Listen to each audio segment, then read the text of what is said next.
Ian Scheller, International Consultant Bureau, International Consultant, IanScheller.com.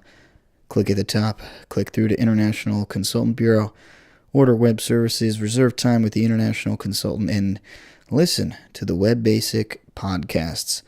This is episode 5. This is the web process. Our sponsor, Blueprint.com. If you need printing, that's right, I said printing.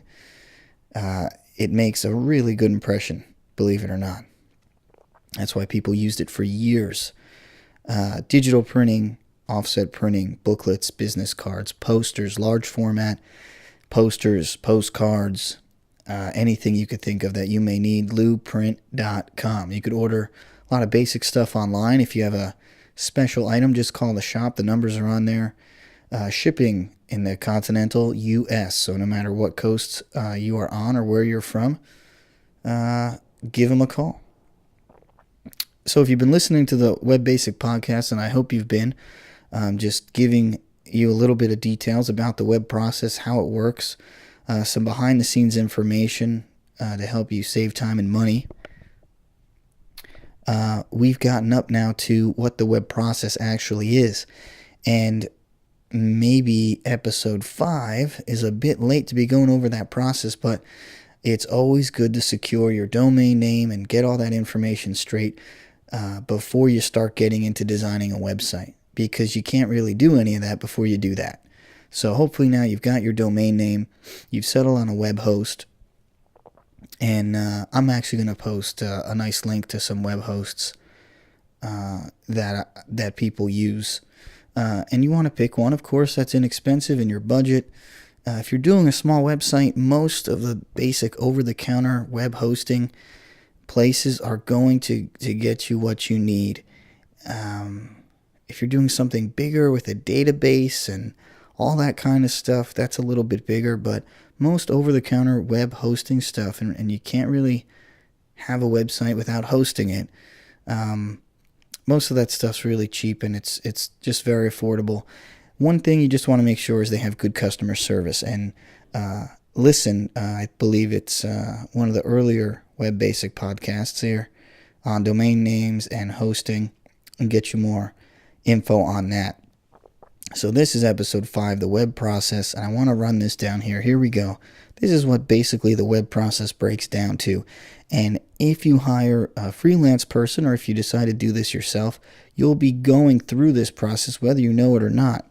The first part, number 1, is concept. Obviously, you get a concept of your site, and you start to gather information, get it together. You research during this phase.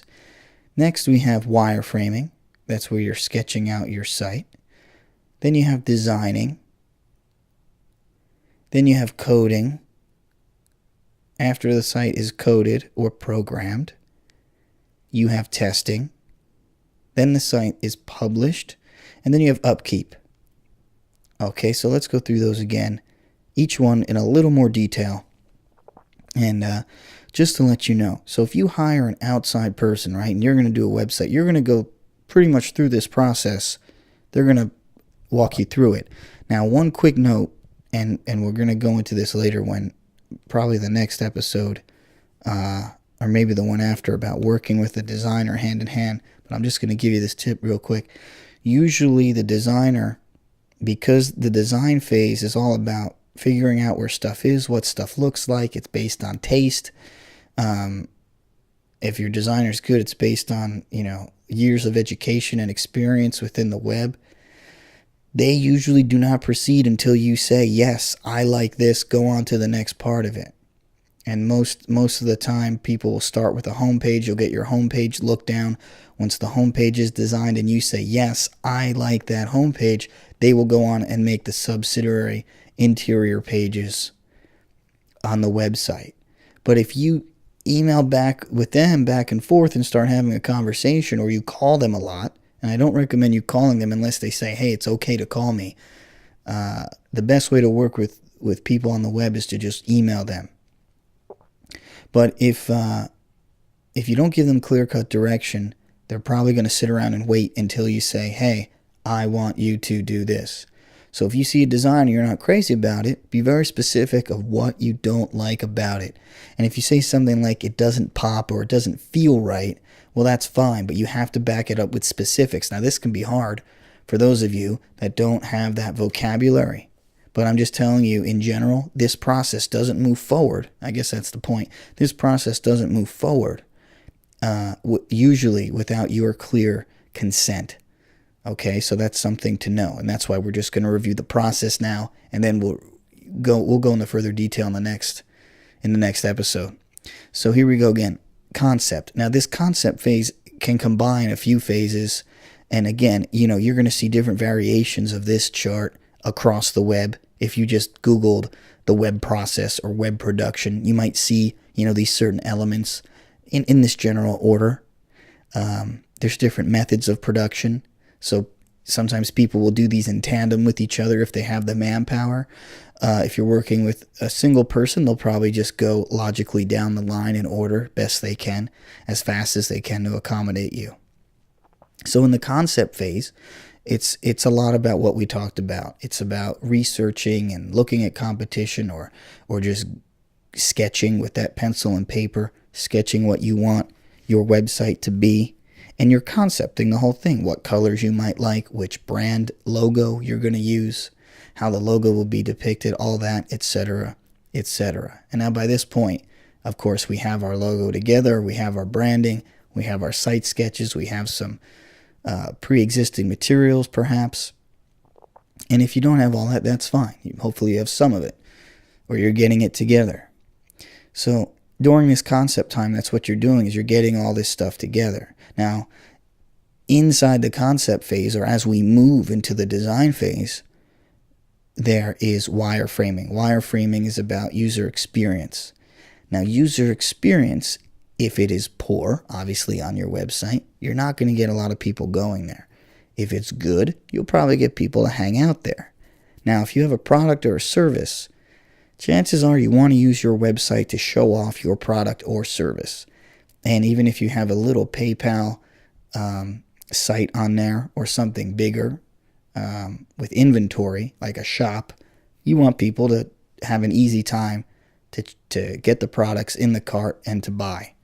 And we'll go over that stuff later. That'll be fun to give you a hint on how that's all set up. But right now, wireframing is just about how smooth the transitions of your website are going to be, and that can be within the page, meaning how people are reading the navigation and where people can click to get to the next page or the next section, how they're interacting and using and seeing the pictures, the video, the text, and how it's all coming together. Now, as something's wireframed and sketched out, now you could do that with your pencil and paper and give it to your designer and say, hey, this is kind of what I had in mind. Or you could say, I don't really have something in mind. I trust you to do it. Can you give me some wireframes before you design? And they'll provide those sketches for you, and it ramps up the design process so that you don't jump right into the design, because usually what happens is when you jump right into the design, you get something back that you're just like, all right, this is, completely wrong. Wireframing and building user interface elements helps you ease yourself into the structure of the site and what it's going to look like. It takes a burden off of going right to a finished product, because the design just doesn't work that way. It's never right on the first try. It just isn't. So after you've got your wireframe and your sketches, the next phase is design, and that's where you're going to add colors and themes and fonts, and you're basically going to have you're going to have a designer basically provide you with pictures of exactly what the website would look when it's done being coded and programmed and published to the web.